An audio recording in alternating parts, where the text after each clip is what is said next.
बिस्मिल्लाहिर्रहमानिर्रहीम। सर आज हम कवर करेंगे सब्सटेंटिव प्रोसीजर्स। ठीक है। अब बात यह है कि सब्सटेंटिव प्रोसीजर होते क्या है। सब्सटेंटिव प्रोसीजर वही बाद में रिपीट करता हुआ चलो कि सब्सटेंटिव प्रोसीजर जो होते हैं सर वो आपके substantive procedures sir substantive procedures को किया जाता है, परफॉर्म किया जाता है फिगर्स को वेरीफाई करने के लिए। सर सब्सटेंटिव प्रोसीजर को किया जाता है ऑडिट एविडेंस हासिल करने के लिए। ठीक है। ऑडिट एविडेंस हासिल करने के लिए दो चीजें की जाती है, test of control and substantive procedure. Substantive procedure के अंदर दो बातें, analytical procedure and sir test of detail. अभी एनालिटिकल प्रोसीजर हमने कर लिया है, अभी बात कर रहे हैं हम टेस्ट ऑफ डिटेल के अंदर। ठीक है। सब्सटेंट टेस्ट ऑफ कंट्रोल क्या करते हैं, कंपनी के कंट्रोल्स वेरीफाई करते हैं जो कि डिसाइड करते हैं कि कुछ किस हद तक मुझे सब्सटेंटिव प्रोसीजर करने हैं, ज्यादा करने हैं या कम करने हैं। अगर कंट्रोल इफेक्टिव होंगे तो सर गलतियों के होने के चांसेस कम होंगे, फिगर्स के अंदर गलती होने के चांसेस कम होंगे, लिहाजा मैं सब्सटेंटिव प्रोसीजर्स कम करूंगा।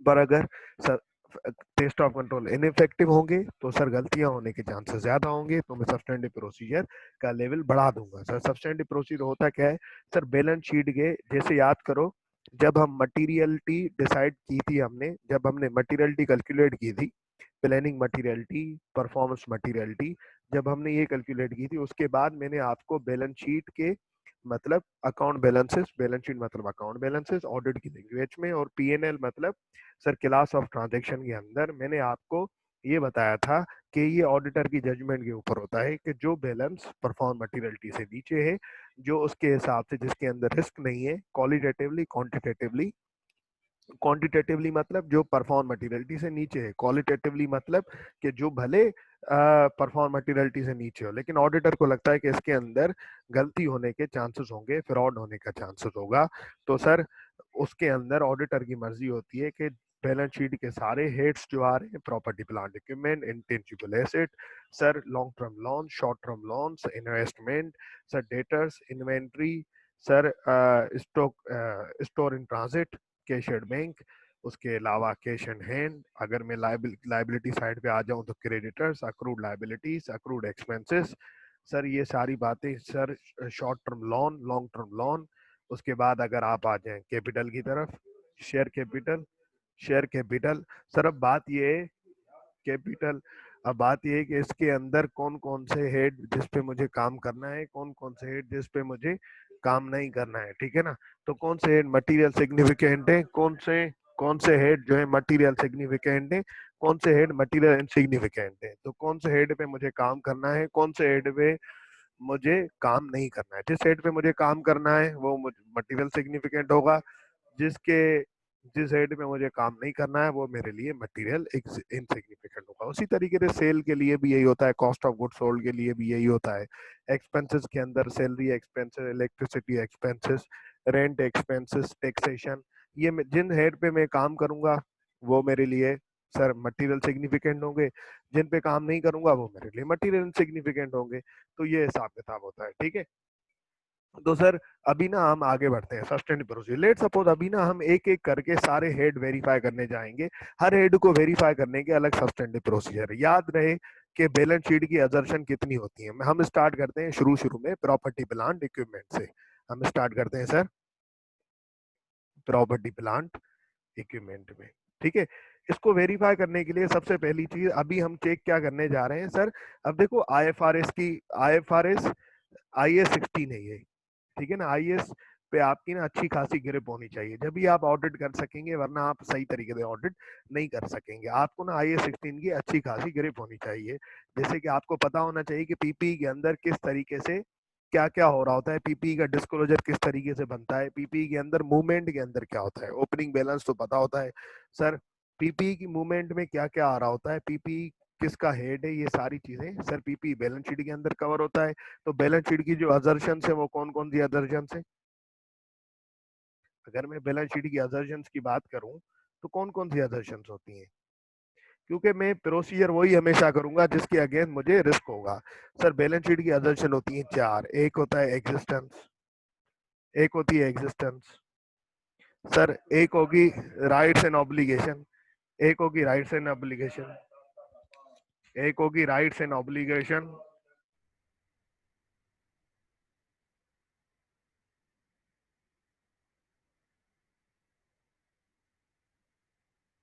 एक होती है सर राइट्स एंड ऑब्लिगेशन।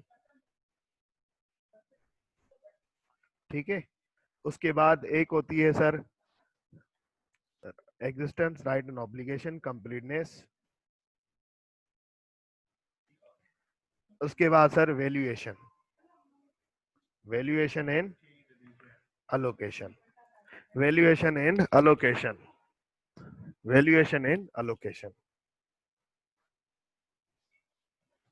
ठीक है, अब एक बात बताओ, एग्जिस्टेंस में मेरा रिस्क क्या होता है कि क्या ये फिक्स एसेट पीपी के अंदर क्या आ रहे होंगे, फिक्स एसेट, क्या फिक्स एसेट एग्जिस्ट करता भी है कि नहीं। सर फिक्स एसेट पहली बात तो देखो किस तरीके से एग्जिस्ट करता है कि नहीं, जैसे कि अब ना मैं रियल लाइफ के तरीके से लेके चलूंगा। अब बात सुनो, बेल एक कंपनी है जिसके बैलेंस शीट पे पीपी आ रहा है, पीपी आ रहा है 2019 और 2018 इस तरीके से बैलेंस शीट बनी हुई होगी। एक पीपी आ रहा है सर, यहाँ पे आ रहा है कोई 200 मिलियन, ठीक है, यहाँ पे आ रहा है सर 450 मिलियन। ठीक है, अब देखो ये कंपनी का ना पीपी आ रहा है बैलेंस शीट में। अगर अब इसकी डिटेल में मैं जाना चाहूंगा, इसकी डिटेल में जाना चाहूंगा तो यहाँ पे नोट आ रहा होगा, note number let suppose note number 4 आ रहा है, ठीक है ना, नोट नंबर 4 आ रहा है। अब इसकी डिटेल में मैं जाना चाहूंगा तो नोट नंबर 4 में चला जाऊंगा। मैं गया नोट नंबर 4 में, तो नोट नंबर 4 किस तरीके से बना हुआ होगा, नोट नंबर सर 4 इस तरीके से बना हुआ होगा। ठीक है, नोट नंबर 4 इस तरीके से बना हुआ होगा कि यहाँ पे ना एक आ रहा होगा कि भाई ये कॉस्ट आ रही है, ये कॉस्ट है, ठीक है ना। अब इसके अंदर कॉस्ट के अंदर नोट इस तरीके से बना होता है कि ये लैंड आ गया, लैंड के बाद सर यहाँ पे आ गया, अल्लाह आपका भला करे सर बिल्डिंग, ठीक है सर, इसके बाद लैंड बिल्डिंग आ गया सर, यहाँ पे व्हीकल्स आ गया सर, ये व्हीकल्स के बाद सर यहाँ पे आ गया, अल्लाह आपका भला करे फर्नीचर एंड फिक्चर्स, ठीक है सर, यहाँ पे आ गया आपका कंप्यूटर, कंप्यूटर जिसके अंदर लैपटॉप आ गए, ठीक है ना सर, उसके बाद आपका आ गया office equipment, office equipment, office and equipment, ठीक है। अब होगा क्या सर, कॉस्ट के अंदर क्या क्या कवर हो रहा है, अब देखो ये ना यहाँ पे ना ओपनिंग कॉस्ट आ जाएगी, यहाँ पे ओपनिंग कॉस्ट आ गई, ओपनिंग कॉस्ट सर इनकी कॉस्ट क्या है सर, ओपनिंग जैसे लेट सपोज की कोई कॉस्ट आ गई, इसकी कोई कॉस्ट आ गई, इसकी कोई कॉस्ट आ गई, इसकी भी कोई, इसकी कोई, ये सब की कॉस्ट आ गई। उसके बाद सर यहाँ पे ड्यूरिंग द ईयर क्या हुई होगी सर, ड्यूरिंग द ईयर या तो यहाँ पे एडिशन हुई होगी, ठीक है, तो सर एडिशन अगर हुई होगी तो वो भी यहाँ पे आ गई, अगर नहीं हुई तो नहीं आएगी। उसके बाद सर एडिशन के बाद सर यहाँ पे अगर कोई डिस्पोजल हुआ तो वो भी यहाँ पे आ जाएगा। डिस्पोजल यहाँ पे क्या हो रहा होगा, डिस्पोजल सर यहाँ पे लेस हो रहा होगा, अगर कोई हुआ होगा तो यहाँ पे आएगा। अब देखो ये पूरी ना डिटेल आ जाती है नोट्स टू अकाउंट में, जो आपने इंट्रोडक्शन टू अकाउंटिंग में FR1 में या FR2 में बनाना सीखी होगी, जो कि आपने इंट्रोडक्शन टू अकाउंटिंग में FR1 में FR2 में बनाना सीखी होगी। डिस्पोजल सर यहाँ पे आ गया ये। उसके बाद सर यहाँ पे क्या आया होगा सर, अगर कोई ड्यूरिंग द ईयर कंपनी की मर्जी है, अब IA 16 क्या कहता है, आइदर कंपनी या तो ऑप्टेन करेगी सर कॉस्ट मेथड या तो रिवैल्यूएशन मेथड, उसकी मर्जी है, या तो अपने एसेट को कॉस्ट कॉस्ट मॉडल पे रखे या तो अपने एसेट को किस मॉडल पे रखे, रिवैल्यूएशन मॉडल पे। अब अगर कंपनी ने रिवैल्यूएशन ड्यूरिंग द ईयर करवाई है तो वो यहाँ पे आ रही होगी, नहीं करवाई तो उसकी मर्जी, ठीक है ना। अब IA 16 क्या कहता है, अगर अब कंपनी की मर्जी है या तो बिल्डिंग को कॉस्ट पे रखे या तो बिल्डिंग को सर रिवैल्यूएशन मॉडल पे रखे, या तो लैंड को कॉस्ट पे रखे या लैंड को सर रिवैल्यूएशन मॉडल पे रखे। अब ये कंपनी की मर्जी है कौन से एसेट को किस तरीके रखती है। अब जैसे कि कंपनी को IA 16 कहता है कि अगर देखो कंपनी के पास 4 लैंड है, कंपनी के पास ये जो लैंड है ना यहाँ पे 4 लैंड है, ठीक है ना, ये जो ऊपर मैंने लैंड लिखे हैं इसके अंदर 4 लैंड है। अब कंपनी ऐसे नहीं कर सकती कि एक land let suppose sir defence के अंदर है, एक लैंड कासमाबाद के अंदर है, एक लैंड सर आपका कराची मलिर के अंदर है, एक लैंड आपका कराची सदर के अंदर है, ठीक है ना। तो ऐसे नहीं कर सकती कंपनी के इसकी वैल्यू बढ़ी है तो इसकी रिवैल्यूएशन करवाऊं, इसकी वैल्यू कम हुई है तो इसकी नहीं करवाऊं, इसकी वैल्यू बढ़ी है तो इसकी करवा लूं, इसकी वैल्यू नहीं बढ़ी तो इसकी नहीं करवाऊं। ऐसे नहीं कर सकती। लॉ ने बोला, IAS 16 कहता है अगर आप लैंड की रिवैल्यूएशन करवा रहे हो, अगर आप लैंड की रिवैल्यूएशन करवा रहे हो तो चारों चारों लैंड की, तो सर चारों लैंड की आप रिवैल्यूएशन करवा रहे हो, तो सर अब अब सीन ये है कि अगर मैं लैंड को रिवैल्यू करवा रहा हूँ, कंपनी ने ऑप्ट किया है कि IAS 16 कहता है कि भाई कंपनी की मर्जी है वो अपने एसेट को सर आइदर कॉस्ट मॉडल पे कैरी करे और आइदर रिवैल्यूएशन मॉडल पे कैरी करे। ठीक है, ये आप लोगों को बात पता होगी। सर अब सीन ये है कि कंपनी ने सोचा मैं अपने लैंड को रिवैल्यूएशन मॉडल पे कैरी करते हूँ। ठीक है, अब कंपनी के लेट सपोज 4 लैंड है, एक कराची के अंदर है सर, मलिर के अंदर, एक कराची सदर के अंदर है, 2 हैदराबाद के अंदर है, कासमाबाद और डिफेंस के अंदर। सर कंपनी की 2 प्रॉपर्टीज ऐसी हैं जहां पे ना सर वैल्यू बढ़ रही है, रिवैल्यूएशन से फेयर वैल्यू काफी ज्यादा है, तो वो कंपनी ना उनको इंक्रीज करना चाहती है। 2 ऐसी प्रॉपर्टीज हैं जिनके अंदर सर इम्पेयरमेंट आ रही है, वैल्यू उनकी नीचे गई है। ठीक है ना, तो कंपनी चाह रही है कि मैं अपनी फाइनेंशियल पोजीशन को अच्छा दिखाने के लिए मैं क्या करना चाह रही हूँ, मैं सर अपने 2 एसेट की वैल्यू बढ़ा रही हूँ, उन पे रिवैल्यू कर रही हूँ, 2 पे ना रिवैल्यूएशन नहीं करवा रही। तो लॉ ने IFRS 16 ने ना IAS 16 ने सॉरी IAS 16 ने प्रॉपर्टी प्लांट इक्विपमेंट ने मना किया हुआ, उसने बोला अगर आप IAS 16 कहता है अगर आप एक पर्टिकुलर क्लास ऑफ एसिड को, जैसे कि लैंड है, अगर आप उसको एक एसिड को भी अगर रीवैल्यू करना चाहोगे तो पूरी क्लास ऑफ एसिड को आपने रीवैल्यू करना पड़ेगा। जैसे अगर मैं सोच रहा हूं कि लैंड को मैं रीवैल्यू करना चाहता हूं, तो लैंड के अंदर जितने भी लैंड होंगे मेरे, 4 होंगे, 6 होंगे, 2 होंगे, 3 होंगे, 10 होंगे, उन सबको मुझे रीवैल्यू करना पड़ेगा, इरेस्पेक्टिव कि किसी की वैल्यू बढ़ रही हो या किसी की वैल्यू कम हो रही हो, मुझे सबको सर पूरी class of particular asset, sir पूरी क्लास ऑफ पीपी नहीं, पूरी क्लास ऑफ पर्टिकुलर एसेट मुझे रिवैल्यू करना पड़ जाएगा। जैसे कि अगर मैं बिल्डिंग को रिवैल्यूएशन करना चाह रहा हूं तो मुझे बिल्डिंग को सर पूरी को रिवैल्यू करना पड़ेगा। ऐसे नहीं कि बिल्डिंग अगर मेरी 10 है तो मैं सिर्फ 2 को रिवैल्यू करूं, 8 को नहीं करूं, तो ये हिसाब किताब है सर। अब सीन ये है कि अगर रिवैल्यूएशन हुई होगी तो वो यहाँ पे आ रही होगी। ठीक है ना, उसके बाद सर यहाँ पे क्या आ जाएगा सर, क्लोजिंग कॉस्ट, ये मेरा बन गया सर, ये कॉस्ट आ गई मेरी। ये सबको क्या किया मैंने, इसको सर इसको ऐड किया, इसको माइनस किया, इसको सर ऐड किया, रिवैल्यूएशन अगर कॉस्ट बढ़ी है तो ऐड किया सर, अगर इम्पेयरमेंट आई है तो लेस कर दिया मैंने। ठीक है ना, और सर मुझे मिल गई क्लोजिंग कॉस्ट मिल गई सबकी। ठीक है ना, अब सर उसी तरीके से क्लोजिंग कॉस्ट जैसे मिल गई, तो मैंने अब क्या किया, क्लोजिंग कॉस्ट के बाद अब देखो, अब ये डिस्क्लोजर मजीद चल रहा है। अब सर यहाँ पे आ गया अक्यूमुलेटेड डेप्रिसिएशन। ठीक है ना, अब अक्यूमुलेटेड डेप्रिसिएशन के अंदर यहाँ पे ओपनिंग अक्यूमुलेटेड डेप्रिसिएशन, उसके बाद सर ओपनिंग अक्यूमुलेटेड डेप्रिसिएशन के बाद सर ये डेप्रिसिएशन ड्यूरिंग द ईयर, जो चार्ज हुई सर, ये डेप्रिसिएशन ऑन डिस्पोजल। ठीक है, डेप्रिसिएशन ऑन डिस्पोजल सर ये आपकी आ गई डेप्रिसिएशन ऑन डिस्पोजल। उसके बाद आपकी सर यहाँ पे क्लोजिंग अक्यूमुलेटेड डेप्रिसिएशन ये यहाँ पे आ गई। सर ये ओपनिंग के अंदर क्या आ रहा होगा, ये लास्ट ईयर की जो अक्यूमुलेटेड डेप्रिसिएशन होगी सर, वो यहाँ पे ओपनिंग हो गई।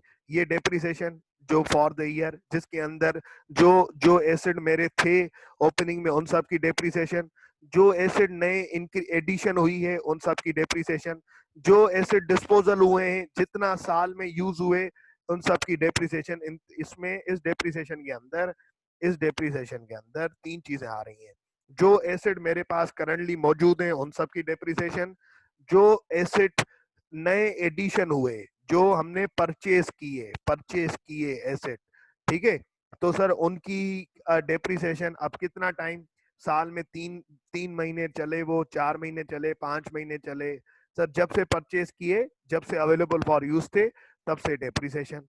उसके बाद जो एसिड डिस्पोजल हुए, अब जैसे कि साल में 5 महीने एसिड हमारे पास था तो तब तक की डेप्रिसिएशन, सात में सर छठे महीने हमने उसको सेल कर दिया, तो तब हमारी डेप्रिसिएशन ने 4 नहीं की, तो उसके बाद डेप्रिसिएशन नहीं आ रही होगी। डेप्रिसिएशन में 3 चीजें आ रही है, एक तो जो करंटली मौजूद है, एक तो सर जो एडिशन हुए और डिस्पोजल वाले के। सर ये डिस्पोजल, डेप्रिसिएशन और डिस्पोजल, सर जो एसिड निकल गया, जो एसिड सर डिस्पोज कर दिया, उसकी डेप्रिसिएशन अक्यूमुलेट डेप्रिसिएशन से हट जानी चाहिए, उसकी डेप्रिसिएशन अक्यूमुलेट डेप्रिसिएशन में से निकल जानी चाहिए, ताकि गेन एंड लॉस की कैलकुलेशन सही से हो सके। क्लोजिंग अक्यूमुलेटेड डेप्रिसिएशन बच जाएगी सर, ये ऐड हो जाएगा, ये ऐड हो जाएगा, ये लेस हो जाएगा, तो यहाँ पे क्लोजिंग अक्यूमुलेटेड डेप्रिसिएशन मुझे मिल जाएगी। ठीक है, उसके बाद क्या होगा सर, यहाँ पे जैसे ये मेरे मिल जाएगा, तो सर यहाँ पे मैं एक और कॉलम बनाता हूँ डिस्क्लोजर को पूरा करने के लिए। यहाँ पे लिखता हूँ मैं WDV या कैरिंग अमाउंट, या सर अल्लाह आपका भला करे नेट बुक वैल्यू। ठीक है ना, अब नेट बुक वैल्यू के अंदर सर यहाँ पे आ जाता है ओपनिंग, ठीक है, ओपनिंग WDV, यहाँ पे आ जाता है क्लोजिंग। ओपनिंग WDV का फार्मूला क्या होगा, ओपनिंग WD का फार्मूला होगा sir opening cost, opening cost minus opening accumulated depreciation, refer करेगा मेरी ओपनिंग WDV को। Opening cost minus opening accumulated depreciation refer करेगा सर, बनेगी मेरी opening WDV carrying amount net book value. Sir closing cost minus closing cost minus closing accumulated depreciation, sir बनेगी मेरी, sir बनेगी मेरी closing WDV, closing WDV sir ये यहाँ पे आ जाएगी।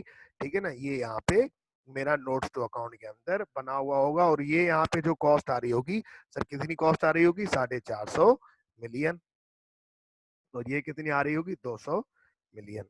और यही अमाउंट कहाँ पे नजर आ रहा होगा सर, यही अमाउंट कहाँ पे नजर आ रहा होगा सर, बैलेंस शीट के फेस पे, बैलेंस शीट के फेस पे, यही अमाउंट कहाँ पे नजर आ रहा होगा, बैलेंस शीट के फेस पे। आप देख लें सर, ये 200 मिलियन, सर ये 450 मिलियन। ठीक है, अब हिसाब किताब हो ये हो गया, इसकी डिटेल चाहिए। इसी तरीके फाइनेंशियल स्टेटमेंट के अंदर होता है कि भाई ये 200 मिलियन 2018 के अंदर था, 450 मिलियन 2019 के अंदर था। इसकी अगर तुम्हें डिटेल चाहिए तो सर ये यहाँ पे मौजूद है, ये नोट नंबर 4 के अंदर चले जाओ, ये हिसाब किताब फाइनेंशियल स्टेटमेंट में होता है। अब मुझे क्या करना होता है सर, मुझे क्या सब्सटेंटिव प्रोसीजर करने के लिए मुझे ये वेरीफाई करना होता है, क्या ये 450 का अमाउंट इसके अंदर, क्या ये वाकई, अब इस पे ना चार चार चीजों का रिस्क है, चार चार असर्जन के अगेंस्ट चार चीजों का रिस्क है। कैसे कैसे आ जाओ रिस्क निकालते हैं, सब्सटेंटिव प्रोसीजर याद करने का आसान तरीका। अब देखो, ये तो ऑडिटेड है फिगर, ये लास्ट ईयर का फिगर है, तो ये ऑडिटेड है, इसको मैं चेक ही नहीं करूंगा, मैं चेक करूंगा 2019, इसको देखना है मुझे। तो 2019 के लिए अब देखो, मैं स्टार्ट करूंगा, मैं चला गया डिटेल के अंदर, 450 की डिटेल के, 450 की डिटेल के अंदर क्या क्या आ रहा है, एडिशन आ रही है सबसे पहले, सबसे पहले आ रही है एडिशन। अब ये बताओ, एडिशन आ रही है, तो एडिशन होती है दो किस्म की, एडिशन होती है दो किस्म की सर, एडिशन होती है दो किस्म की, किस तरीके से, एडिशन दो किस्म की किस तरीके से होती है सर, एडिशन दो किस्म की इस तरीके से होती है, एक तो एडिशन ये होती है कि मैंने एसिड परचेज किया, एक एडिशन ये होती है जो कि हमने सेल्फ कंस्ट्रक्ट किया, सही है ना, सेल्फ कंस्ट्रक्ट किया, जो कि WIP के अंदर एसिड चला जाता है sir, closing work in progress के अंदर एसिड चला जाता है, उसके बाद सर एसिड कंप्लीट होके PPE के अंदर ट्रांसफर हो जाता है, फिर अवेलेबल फॉर यूज होता है। एक एसिड में खुद से बना रहा हूँ, बिल्डिंग में खुद से बना रहा हूँ, फैक्ट्री में खुद से बना रहा हूँ, मशीन में खुद से बना रहा हूँ, ठीक है ना। एक एसिड ये जो कि मैं बाहर परचेज कर रहा हूँ, ठीक है ना। तो सबसे पहले कंपनी कह रही है सर, फाइनेंशियल स्टेटमेंट में आ रहा है एडिशन, मैं चेक तो करूं कि नोट्स टू अकाउंट के अंदर, मेरा काम है वेरीफाई करना, नोट्स टू अकाउंट के अंदर जो एडिशन दिखाया गया है वो सही है कि नहीं, इसके अंदर जो फिगर्स आ रही हैं वो सही है कि नहीं। अब एक बात बताओ, अगर मैंने एक एसिड परचेज किया हुआ है, अगर मैंने एक एसिड परचेज किया हुआ है, तो ये बताओ क्या उस एसिड को, अब देखो यहाँ पे ना बात समझ जाओगे, याद हो जाएगा, इजीली याद हो जाएगा सर। इस सब्सटेंटिव प्रोसीजर के हाथ में 8 नंबर आते हैं, रट्टे वाले 8 नंबर आते हैं, सब रट्टा लगा के जाते हैं। यहाँ मैं आपको इजी करके दे रहा हूँ, रट्टा लगाने की जरूरत ही नहीं होगी, पढ़ोगे आसान, पर एक लेक्चर ये सुन लेना, ठीक है ना सर।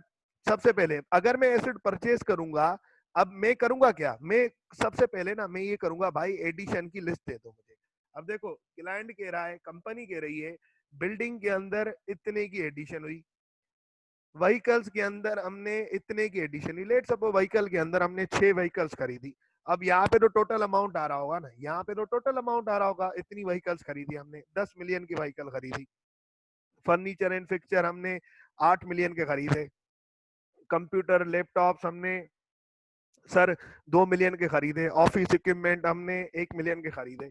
अब मैं क्या करूंगा, मैं ना लिस्ट ले लूंगा, मैं लिस्ट ले लूंगा। मैं जो भी आपने एडिशन की है, जो भी आपने एडिशन की है, मैं उन सब की लिस्ट ले लूंगा। मुझे लिस्ट दे दो, एडिशन की लिस्ट दे दो।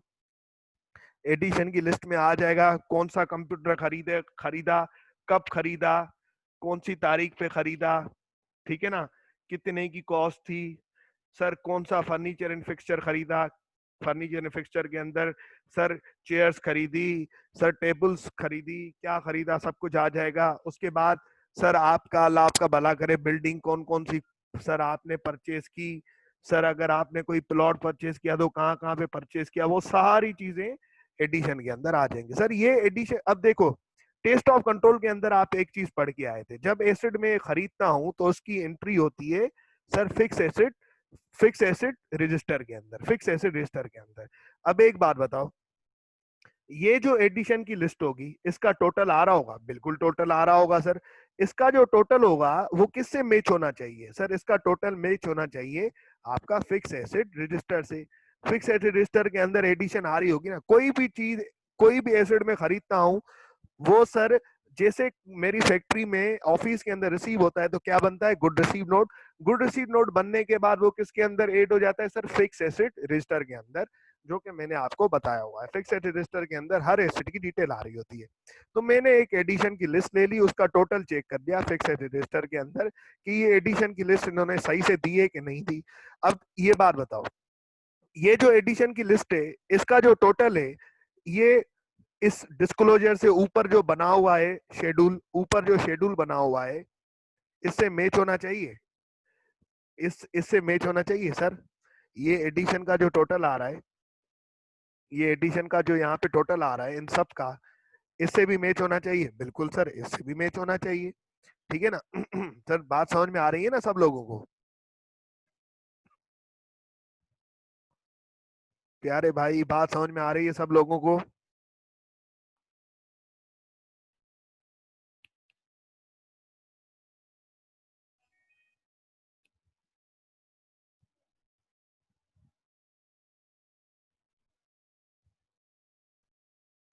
सर सीन ये है कि मैं क्या करूंगा, अब देखो मुझे ये नोट टू अकाउंट वेरीफाई करना है, मुझे ये नोट्स टू अकाउंट वेरीफाई करना है, ठीक है ना। मुझे ये 450 मिलियन की फिगर वेरीफाई करनी है। 450 मिलियन की फिगर वेरीफाई करने के लिए मुझे क्या करना पड़ेगा, मुझे ये नोट्स टू अकाउंट वेरीफाई करना है, पूरी डिटेल ये है, मुझे एडिशन ये वेरीफाई करनी पड़ेगी। अब एडिशन के अंदर हर अमाउंट का टोटल आ रहा होगा, जैसे कि व्हीकल्स, अब 4 गाड़ियां खरीदनी है आपने, तो यहाँ 4 गाड़ियों का सम आ रहा होगा ना, 4 गाड़ियों का व्हीकल्स के अंदर सम आ रहा होगा, इधर इधर इधर सम आ रहा होगा। फर्नीचर फिक्सचर आपने कोई सर 100 खरीदे हैं, तो 100 एक एक करके थोड़ी आ रहा होगा, सबका सम आ रहा होगा, ठीक है ना। कभी आपने कोई कौन से टाइम पे खरीदा है, कभी आपने कोई कौन से टाइम पे, डिफरेंट टाइम पे आपने खरीदे है ना। तो मैं क्या करूंगा, लिस्ट ऑफ एडिशन ले लूंगा मैं, आप लिस्ट ऑफ जो जो भाई आपने एसेट ड्यूरिंग द ईयर खरीदे हैं ना, हर एक एक की मुझे डिटेल दो, लिस्ट बना के दे दो। वो जो लिस्ट देंगे सर वो किससे टाई होनी चाहिए, सर वो इससे टाई होनी चाहिए, इसके टोटल से, इस एडिशन के टोटल से मैच होनी चाहिए ना, बिल्कुल सर इस एडिशन के एसेट से मैच होनी चाहिए। अब एक बात बताओ, जब मैं एसिड खरीदता हूँ, जब मैं एसिड खरीदता हूँ तो सर जब एसिड पहुंच जाता है मेरी फैक्ट्री के अंदर तो क्या बनता है sir, good receive note GRN बनता है। सर उसके बाद एसिड को मैं चेक करके किसके अंदर इंक्लूड कर लेता हूँ सर, फिक्स एसिड रजिस्टर के अंदर। तो ये जो एडिशन होती है ये टेस्ट ऑफ कंट्रोल के अंदर प्रॉपर्टी प्लांट इक्विपमेंट के कंट्रोल्स में मैं आपको पढ़ा के आया था। एडिशन की लिस्ट जो है वो दो चीजों में मैच होनी चाहिए। एडिशन की लिस्ट फिक्स रजिस्टर के अंदर मैच होनी चाहिए। एडिशन की लिस्ट ये जो ऊपर शेड्यूल बना हुआ है नोट्स टू अकाउंट वाला, सर ये वाला इसके अंदर मैच होनी चाहिए, इसके अंदर मैच होनी चाहिए, ठीक है। अब क्या करूंगा, अब देखो ये मेरे पास फिक्स एसिड एडिशन हुआ है, ठीक है ना। तो सर अब ये जो एडिशन हुआ है, तो सर एडिशन होते वक्त इस पे क्या हुआ होगा, इसको मैं चेक करने के लिए क्या करूंगा सर, फिजिकली इंस्पेक्ट करूंगा। फिजिकली इंस्पेक्ट करूंगा, वाकई ये इस एडिशन में से सैंपल पे चेक करूंगा। सैंपल पे चेक करूंगा क्या वाकई एसिड पड़ा हुआ है कि नहीं पड़ा हुआ, क्या वाकई इस लिस्ट के अंदर, जो लिस्ट के अंदर नाम आ रहे हैं, वाकई वो एग्जिस्ट करते भी हैं कि नहीं। ये मैंने क्यों किया सर, ये प्रोसीजर मैंने क्यों किया सर, ये प्रोसीजर मैंने किया कंप्लीटनेस चेक करने के लिए। कंप्लीटनेस चेक करने के लिए 4 अजर्जन है, हर अजर्जन के अगेंस्ट एक दो प्रोसीजर करता रहूंगा मैं। कोई कोई ऐसा प्रोसीजर होगा जो हर दो अजर्शन को पूरा कर लेगा। ये जो मैंने प्रोसीजर किया, ये मैंने चेक करने के लिए किया क्या ये जो एडिशन की लिस्ट है ये कंप्लीट है कि नहीं। फिक्स एज रजिस्टर के अंदर चेक किया और शेड्यूल के अंदर चेक किया, कहीं इस एडिशन की लिस्ट के अंदर कोई इजाफी एसेट है जो कि शेड्यूल के अंदर इंक्लूड नहीं है, तो मतलब शेड्यूल के अंदर कंप्लीटनेस नहीं है। Property plant equipment is not completely recorded, ठीक है ना सर। उसी तरीके से मैं फिजिकली इंस्पेक्ट करूंगा एडिशन के अंदर, जो एडिशन की लिस्ट के अंदर 100 एटम से एडिशन के, 200 एटम से एडिशन के, मैंने उसके अंदर 50 उठा लिए और फिजिकली जाके इंस्पेक्ट किए, क्या वो सर, क्या वो वाकई सर एग्जिस्ट करते हैं कि नहीं। अगर एग्जिस्ट करते हैं तो उनकी कंडीशन कैसी है, कहीं वो डैमेज तो नहीं हो गए, कहीं पे इम्पेयरमेंट तो चार्ज नहीं होनी चाहिए, क्योंकि डैमेज हो गए तो वैल्यू गिर गई, वैल्यू गिर गई तो सर वो उनपे क्या होनी चाहिए, चार्ज हो जानी चाहिए, इम्पेयरमेंट चार्ज होनी चाहिए। जैसे आपने एसिड खरीदा होगा तो आपने क्या दिया होगा सर, हमने दिया होगा परचेज इनवाइस, परचेज वाउचर हमने दिया होगा। सर क्लाइंट ने आपको क्या दिया होगा, जिस बंदे ने आपको एसेट डिलीवर किया होगा उसने आपको क्या दिया होगा, उसने हमें सेल्स इनवाइस दी होगी, सप्लायर इनवाइस, ठीक है ना, उसने हमें सप्लायर इनवाइस दी होगी। उसके बाद हमने उसको कोई पेमेंट वगैरह की होगी, तो सर चेक वगैरह हमने दिया होगा, बैंक स्टेटमेंट में आ रहा होगा, वो अमाउंट चला गया होगा तो बैंक स्टेटमेंट में आ रहा होगा। उसके बाद सर और हम क्या चेक करेंगे भाई, हम चेक करेंगे कि क्या टाइटल ट्रांसफर हो गया है, टाइटल ट्रांसफर हो गया है, क्या वाकई हम इसके हकीकी ऑनर हैं। सर ये किसके अगेंस्ट चेक कर रहा हूँ मैं, टाइटल ट्रांसफर, जैसे बिल्डिंग खरीद रहा हूँ तो टाइटल ट्रांसफर हो गया, गाड़ी खरीद रहा हूँ, बिल्डिंग खरीदूंगा तो क्या चेक करूंगा सर, सेल डीड, लैंड या प्लॉट या बिल्डिंग खरीदूंगा तो सेल डीड चेक करूंगा, जो कंपनी के नाम पे होने चाहिए। वरना सर गाड़ी खरीद रहा हूँ व्हीकल, तो डॉक्यूमेंट्स वगैरह चेक करूंगा, जो लाइसेंस वगैरह होता है। इसी तरीके से अब सर ये किसके अगेंस्ट चेक कर रहा हूँ मैं, कौन सी असर्जन के अगेंस्ट, हर असर्जन के अगेंस्ट प्रोसीजर हो रहा है सर, ये राइट्स क्या वाकई में ऑनर हूं कि नहीं, ठीक है। 4 असर्शन है सर, उसके बाद ये तीनों असर्शन हो गई। अब बात ये है कि एडिशन के अगेंस्ट आपने ये चेक किया, उसके बाद एडिशन पे एक और काम होगा सर, डेप्रिसिएशन। डेप्रिसिएशन कैलकुलेट करके देखूंगा कि क्या एडिशन पे जब से डेप्रिसिएशन चार्ज होनी चाहिए थी तब से हुई है कि नहीं, ठीक है ना। और सर जीआरएन भी यहाँ पे चेक करूंगा। जीआरएन क्यों चेक करूंगा, कि क्या एसिड उसी दिन से रिकॉर्डेड है जिस दिन से रिसीव हुआ, क्या उसी दिन से डेप्रिसिएशन चार्ज हो रही है जिस दिन से अवेलेबल फॉर यूज है। तो और दूसरी चीज, अब एडिशन तो परचेज वाली की तो चेक कर ली मैंने, लेट सपोज कंपनी के पास ऐसा एसेट है इस एडिशन के अंदर, इस एडिशन के अंदर ऐसा एसेट है जो कि उसने बाहर से परचेज नहीं किया, सेल्फ कंस्ट्रक्टेड एसेट है। अब सेल कंस्ट्रक्टेड एसेट के अंदर क्या सीन होता है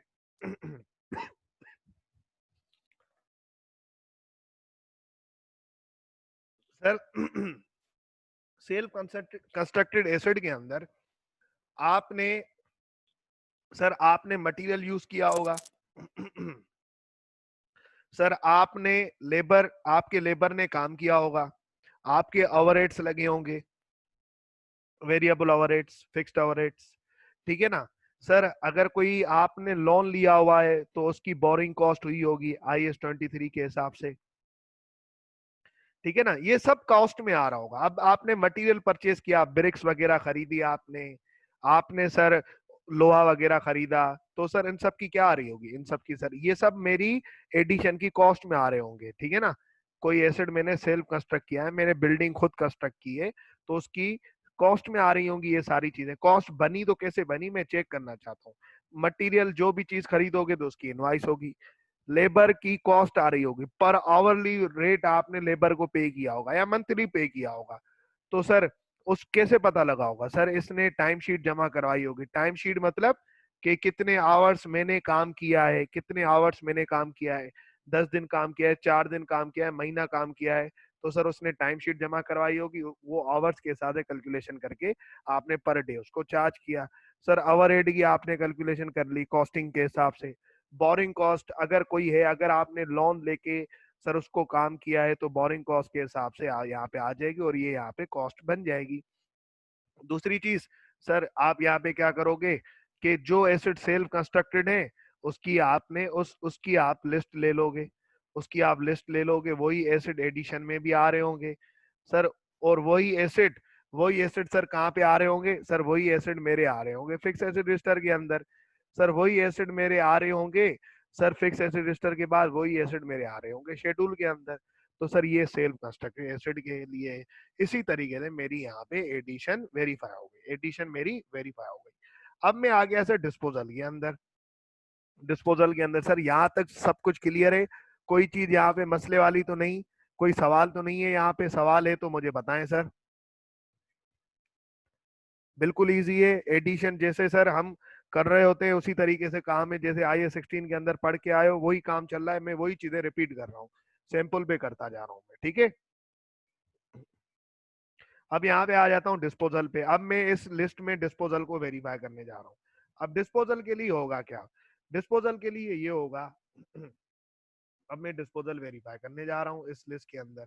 डिस्पोजल के सब्सटेंटिव प्रोसीजर, मैं भाई डिस्पोजल की लिस्ट ले लूंगा, मैं लिस्ट ले लूंगा डिस्पोजल की। इस लिस्ट को मैं टेली करूंगा सर, डिस्पोज हुआ होगा तो फिक्स एसिड रजिस्टर के अंदर से वो निकला होगा। बिल्कुल भाई, मैं जो जो एसिड डिस्पोज हुए हैं इनकी लिस्ट दे दो, ये सब इनका टोटल फिक्स रजिस्टर के अंदर आ रहा होगा। यही शेड्यूल के अंदर भी टोटल आ रहा होगा। शेड्यूल कहाँ मतलब ऊपर, ऊपर ऊपर चले जाओ ऊपर सर, ये यहाँ पे टोटल आ रहा होगा सर, इससे मैच होना चाहिए, ठीक है। अब sir list of disposal fix register के अंदर शेड्यूल के अंदर सर, मतलब डिस्पोजल की ये कहाँ क्या है? क्या डिस्पोजल की लिस्ट कंप्लीट है? क्या कंप्लीटली रिकॉर्डेड है शेड्यूल के अंदर? तो ये तीनों चीजें मैच होनी चाहिए। जब आपने एसिड डिस्पोज किया होगा, क्या वो कॉस्ट से सही तरीके से निकल गया? कॉस्ट के अंदर से सही तरीके से उसकी एंट्री हुई, ठीक है। सर जब आपने एसिड को डिस्पोज किया, क्या वो अक्यूमुलेटेड डेप्रिसिएशन के अंदर से निकल गया? क्या वो अक्यूमुलेटेड डेप्रिसिएशन के अंदर से निकल गया? ये इसकी बात कर रहा हूँ। क्या वो अक्यूमुलेटेड डेप्रिसिएशन के अंदर से निकल गया? ये भी मैं चेक करूंगा, ठीक है। जब आपने डिस्पोजल किया कॉस्ट के अंदर से, अक्यूमुलेटेड डेप्रिसिएशन के अंदर से, तो बदले में आपको कैश मिला होगा या बैंक में पैसे आए होंगे। तो सर रिकैलकुलेशन करके देख लो किस चीज की, किस चीज की सर? गेन या लॉस की। गेन या लॉस की आप रिकैलकुलेशन करके देख लो। ये गेन या लॉस कहाँ पे आ रहा होगा सर? ये मेरा गेन या लॉस आ रहा होगा आपका पीएनएल के अंदर। तो पीएनएल के अंदर मैच करके देखो, कहीं गेन या लॉस ज्यादा तो रिकॉर्डेड नहीं है। पीएनएल के लिए वर्ड कौन सा इस्तेमाल होगा? अंडर स्टेट या ओवर स्टेट। बैलेंस शीट के लिए कौन सा वर्ड इस्तेमाल होगा सर? अंडर वैल्यूड या ओवर वैल्यूड, ठीक है ना। तो गेन या लॉस पीएनएल के अंदर चेक करके देख लो, ठीक है ना। जब भी डिस्पोजल होता है तो यही हिसाब किताब होता है सर। उसके बाद मैं क्या करूंगा, उसके बाद मैं क्या करूंगा, जैसे मैं डिस्पोजल वेरीफाई करूंगा तो हमेशा लिस्ट ऑफ डिस्पोजल ले लूंगा। वो लिस्ट दे दो जो जो एसिड डिस्पोज हुए हैं। उस लिस्ट को मैं कंपेयर करूंगा फिक्स एसिड रजिस्टर से, क्योंकि जो भी एसिड डिस्पोज हुआ होगा, जैसे एसिड एडिशन होती है तो एड हो जाता है फिक्स एसिड रजिस्टर में, जैसे एसिड डिस्पोज होगा तो निकल जाएगा फिक्स एसिड रजिस्टर से, माइनस हो रहा होगा। उसी तरीके से मैं शेड्यूल से भी मैच कर लूंगा तो कंप्लीटनेस का पता चल जाएगा। फिर मैं क्या करूंगा, क्या वो एसिड कॉस्ट में से निकल रहा है?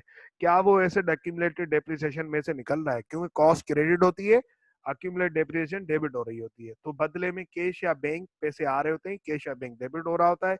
और सर अगर गेन होगा तो वो क्रेडिट हो जाएगा, लॉस होगा तो सर वो डेबिट हो जाएगा। Disposal accounting. अब होगा क्या, अब होगा क्या सर? अब सर नहीं, अब होगा क्या कि सर आपने जब एसिड डिस्पोज किया होगा तो सर गुड डिस्पेच नोट बना होगा, आप वो भी चेक कर लेंगे। जब आपने एसिड, इससे क्या होगा, डेट पता चल जाएगी। सर कौन से तारीख पे आपने एसिड को डिस्पोज किया। सर कौन सी तारीख पे आपने एसिड को डिस्पोज किया। उसके बाद सर आपने इनवॉइस दी होगी, तो वो भी आप चेक कर लेंगे। आपको बदले में पैसे आए होंगे तो वो आपके बैंक स्टेटमेंट में गए होंगे, तो सर ये चीजें आप चेक कर लेंगे। सर आप डेप्रिसिएशन कैलकुलेट कर लेंगे कौन सी तारीख तक। सर जिस तारीख तक आपका एसिड आपके यूज में था, उस तारीख तक आप क्या कर लेंगे। सर उस तारीख तक आप क्या कर लेंगे, एसिड की डेप्रिसिएशन कैलकुलेट कर लेंगे। सही है ना। सर ये हिसाब किताब है। अब आ जाता हूं मैं, ये तो हो गया मेरा डिस्पोजल। अब आ जाता हूं मैं सर रीवैल्यूएशन पे। जब मैं रीवैल्यूएशन वेरीफाई करने जाऊंगा, तो रीवैल्यूएशन वेरीफाई करने के लिए चेक करूंगा कि क्या एसिड वाकई उसकी रीवैल्यूएशन हुई है। क्या एसिड उसकी वाकई रीवैल्यूएशन हुई है। क्या कंपनी ने पूरी क्लास ऑफ एसिड की रीवैल्यूएशन करवाई है। क्या कंपनी ने पूरी क्लास ऑफ एसिड की रीवैल्यूएशन करवाई है। पूरी class of asset, whole class of asset की रिवॉल्यूशन करवाई है। ऐसे तो नहीं सब किसी की करवाई हो किसी की नहीं करवाई हो। और हमेशा रिवॉल्यूशन कंपनी खुद नहीं करती। कंपनी को क्या पता कि वैल्यू बढ़ रही है या कम हो रही है। हमेशा सर वैल्यूएशन करवाने के लिए प्रोफेशनल वैल्यूअर होते हैं, एक इंजीनियर्स होते हैं जिनका काम ही वैल्यूएशन करना होता है, कीमत लगाना होता है। वैल्यूअर जिसको बोला जाता है, ये एक्सपर्ट होता है। ये प्रॉपर्टी की वैल्यू लगा रहा होता है, तो इससे ना वैल्यूएशन करवाई जाती है। जब ये वैल्यूएशन करवा रहा होता है तो ये वैल्यूएशन रिपोर्ट देता है। ये वैल्यूएशन रिपोर्ट देता है, जिसके अंदर वैल्यूएशन रिपोर्ट जो होती है इसके नाम से बनी हुई होती है। और इसके अंदर वैल्यूएशन रिपोर्ट के अंदर प्रॉपर्टी की वैल्यू आ रही होती है, उसके हिसाब से आप रिवैल्यूएशन की एंट्री कर लेते हो। ये बता रहा होता है कि प्रॉपर्टी की वैल्यू कम हुई है या बढ़ी है। तो हम क्या करेंगे, हम चेक करेंगे, हम मेक श्योर करेंगे कि क्या रिवैल्यूएशन इन्होंने प्रोफेशनल वैल्यूअर से करवाई है। ठीक है ना। अगर रिवैल्यूएशन हुई है तो क्या होल क्लास ऑफ एसिड पे हुई है। दूसरी चीज सर, रिवैल्यूएशन जो हुई है तो क्या इंक्रीमेंटल डेप्रिसिएशन चार्ज हुई है। इंक्रीमेंटल डेप्रिसिएशन चार्ज हुई है, तो ये चेक कर लूंगा मैं। उसके बाद अब क्या करूंगा, अब मेरी ये क्लोजिंग कॉस्ट हो गई। उसके बाद अब सर ये यहाँ पे सब कुछ हो गया। अब सर मेन चीज यहाँ पे आ जाएगी भाई, ये है मेरा क्लोजिंग। ठीक है ना। इस क्लोजिंग के अंदर दो चीजें शामिल है। एक तो ये चीज शामिल है जिसके अंदर ये वेरीफाई हो गई, डेप्रिसिएशन ऑन डिस्पोजल बच गई ये, बच गई ये। ठीक है ना। और सर इसके अंदर एक और चीज शामिल है, क्लोजिंग कॉस्ट, जिसके अंदर जिसके अंदर ये शामिल, ये वेरीफाई हो गई, ये वेरीफाई हो गई, ये वेरीफाई हो गई, ये बच गए ओपनिंग वाले। ठीक है ना। अब मैं चेक करूंगा, सर ये ओपनिंग वाले तो ऑलरेडी वेरीफाई है, आप फिर क्यों चेक करेंगे। अब क्लोजिंग को वेरीफाई करने के लिए अब closing cost and accumulated depreciation के अंदर डिस्पोजल की डेप्रिसिएशन भी वेरीफाइड है सर। और एडिशन की डिस्पोज मैं क्या करूंगा, डेप्रिसिएशन यहाँ पे वेरीफाई करेंगे। अब मैं क्या करूंगा, सर ये जो कॉस्ट है, क्लोजिंग कॉस्ट है, मैं क्या करूंगा, क्लोजिंग की जो कॉस्ट है ये दोनों मिलके क्या बन रही है सर, ये बन रही है नेट बुक वैल्यू। ये अक्यूमुलेटेड डेप्रिसिएशन है। ठीक है ना। ठीक है, नेट बुक वैल्यू। अब यही मेरी अमाउंट बैलेंस शीट के अंदर आ रही है। ये जो क्लोजिंग कॉस्ट है इसके अंदर मैं क्या करूंगा, इसकी पूरी लिस्ट ले लूंगा। क्लोजिंग कॉस्ट के अंदर कौन कौन से एसेट आ रहे हैं। मैं जाके फिजिकली इंस्पेक्ट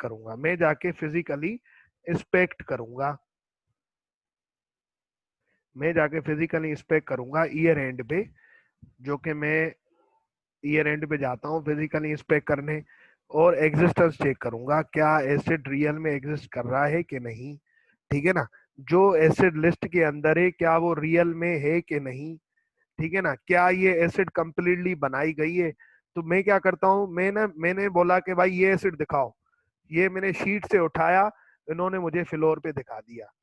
कभी कभी क्या करता हूँ मैं चेक करने के लिए कि ये लिस्ट कंप्लीट बनी हुई है कि नहीं, कहीं ऐसा तो नहीं कोई एसिड ऐसा हो जो कि फ्लोर पे पड़ा हुआ हो पर इस शीट के अंदर नहीं आ रहा हो। तो ये चेक करने के लिए मैं क्या करता हूँ, फ्लोर पे किसी भी एसिड पे हाथ रख लेता हूँ जो कि इस एसिड के अंदर आना चाहिए, इस लिस्ट के अंदर। मैं बोलता हूँ ये एसिड इस लिस्ट के अंदर कहाँ आ रहा है बताओ, तो मुझे बता देते हैं भाई ये आ रहा है। इससे क्या हो जाता है, पता चल जाता है कि ये लिस्ट कंप्लीट बनी हुई है कि नहीं बनी, क्योंकि इस लिस्ट के अंदर वो सारे एसिड आने चाहिए जो कि फ्लोर के जो कि सर फैक्ट्री के अंदर या कंपनी के अंदर मौजूद है। ठीक है ना। तो सर मैं क्या करता हूँ, शीट पे सैंपल पे सिलेक्ट करता हूँ, शीट पे जो लिस्ट के अंदर जो जो एसिड आ रहे हैं बोलता हूँ ये दिखा दो, तो वो दिखा देते हैं। कुछ एसिड जो फ्लोर पे होते हैं जो कि सर लिस्ट नहीं मैं सैंपल उठा था, मैं बोलता हूँ ये बताओ ये टेबल कहाँ पे आ रही है लिस्ट में, तो मुझे बता देते हैं सर ये देखो इस लिस्ट के अंदर ये टेबल आ रही है। पहचानता कैसे हूँ, कंट्रोल कंट्रोल मैंने दिखाया था, यूनिक कोड असाइन होता है ना, यूनिक कोड, उस यूनिक कोड से मैं पहचान लेता हूँ। ठीक है ना। तो सर एग्जिस्ट में क्लोजिंग कॉस्ट जो आ रही होगी ना, क्लोजिंग कॉस्ट, इसकी लिस्ट ले लूंगा, इसका टोटल चेक करूंगा, इसका टोटल चेक करूंगा, इस लिस्ट से मैं फिजिकली इंस्पेक्ट करूंगा और शीट टू फ्लोर भी चेक करूंगा, शीट शीट से उठाऊंगा फ्लोर पे चेक करूंगा क्या वाकई एग्जिस्ट करता है। और सर फ्लोर पे चेक करूं, फ्लोर पे सैंपल सिलेक्ट करूंगा और बोलूंगा शीट में दिखाओ ये कहाँ पे। तो ये प्रोसीजर क्या हो गया, ये प्रोसीजर हो गया, ये प्रोसीजर हो गया कि भाई जो एसिड लिस्ट के अंदर रिकॉर्डेड है क्या वो रियल में एग्जिस्ट करता है या इन्होंने खाम खा एसिड बढ़ाने के लिए डाल दिया है, चोरी बोरी हो गया वो। जो एसिड फ्लोर के अंदर है क्या वो शीट में है, मतलब क्या लिस्ट जो है वो कंप्लीट बनी हुई है, क्या शीट कंप्लीट है कि नहीं, कोई ऐसा तो एसिड नहीं है जो कि फ्लोर के अंदर हो शीट के अंदर ना हो।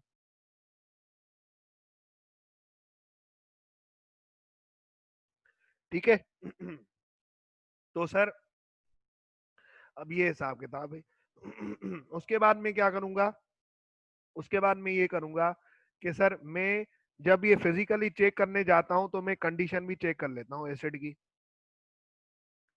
कि जो पुराने एसिड हैं जो कि ओपनिंग में आ रहे हैं क्या वो डैमेज तो नहीं हो गए, कहीं उन पे इम्पेयरमेंट तो चार्ज नहीं होनी चाहिए,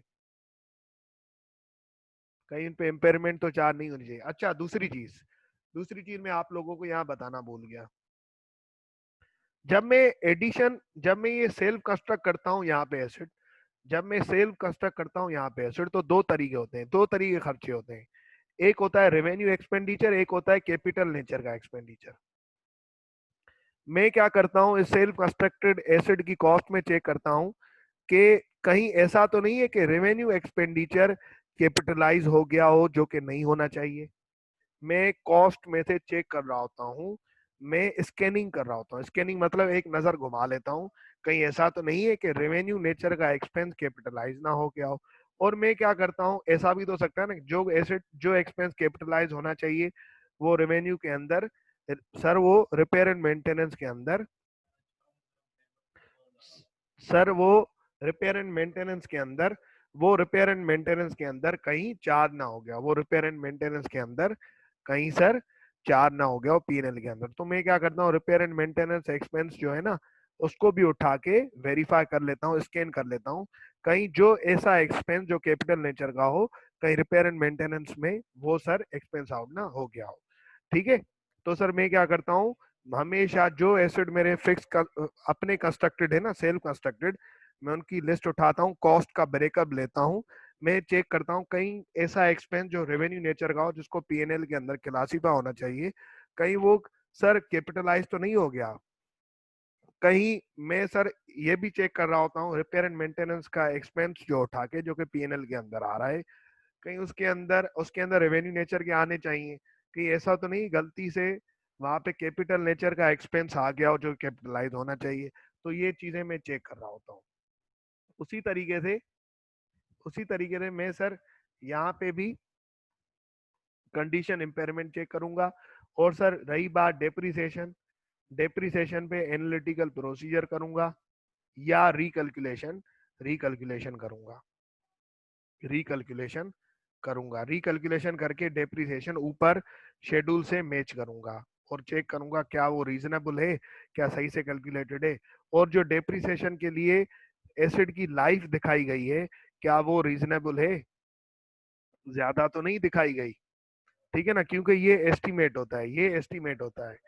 ठीक है ना सर। लाइफ के अलावा रेट, क्या जो रेट आ रहा है, जैसे रेट या मेथड जो है सर, एसएलएम या आरबीएम, क्या वो रीजनेबल है, कहीं वो गलत तो इस्तेमाल नहीं कर रहे हैं। ठीक है ना, तो ये मैं चेक कर रहा होता हूँ। सर ये हो गया मेरा प्रॉपर्टी प्लांट इक्विपमेंट का सब्सटेंटिव प्रोसीजर। अगर अब खुद से पढ़ लें यहाँ से लेके,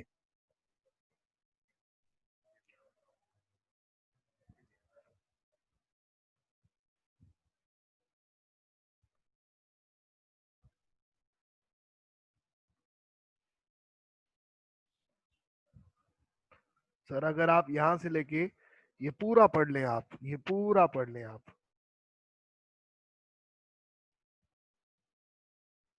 तो सर ये आपका प्रॉपर्टी प्लांट इक्विपमेंट कवर हो जाएगा। सर उसके बाद उसी तरीके से इंटेंजिबल एसिड भी है। फर्क सिर्फ इंटेंजिबल एसिड के अंदर सिर्फ इतना है जो कि मैं कवर करवाऊंगा, डेप्रिसिएशन के लिए यहाँ पे अमोर्टाइजेशन का वर्ड यूज होगा। बस इसको मैं कवर करवा लेता हूँ, पहले आप इसको पढ़ लीजिए फिर मुझे बताइए। ठीक है।